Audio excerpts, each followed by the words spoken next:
Okay, today we're going to learn about how to write inequalities from our word problems. Let's go over some examples. Example number one, a bucket on Bridget's porch holds 2.5 cups of water and collects 0.25 cups of rainwater each minute. A bucket on Casey's porch is empty but collects zero point 0.5 cups of rainwater each minute. Write an inequality to determine the number of minutes it will take for Cassie's bucket to have more water than Bridget's bucket. So the first step will be identify the options that we have. In this case, we have Bridget versus Cassie's.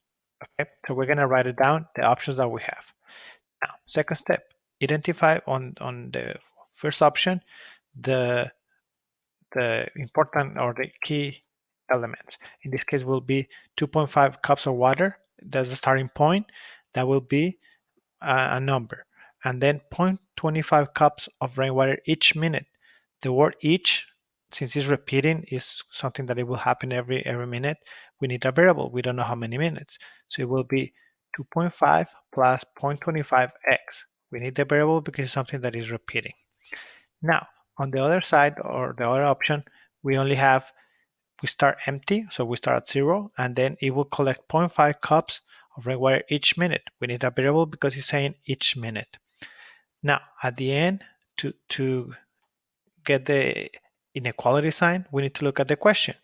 Look at the question. Is Casey's to have more than Bridget? So Casey more than Bridget. And that's how I'm going to write my inequality. So you start with the options, then determine which one will need a variable, and then at the end, the inequality sign. Let's go over another example. Example number two. Donna makes $9.75 per hour at her job. Kayla makes $4 per hour at her job, and she receives a bonus of 100.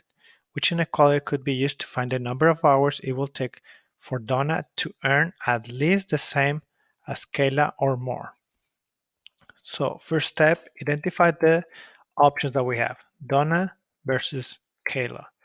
In this case, then identify the key for each side. For Donna will be 9.75 per hour. Since it's per hour, something is repeating, I'm going to need a variable. And then for Kayla, it will be 400 per hour. That's repeating, is with a variable, and a $100 bonus. So the 100 is just one time, so it's plus 100.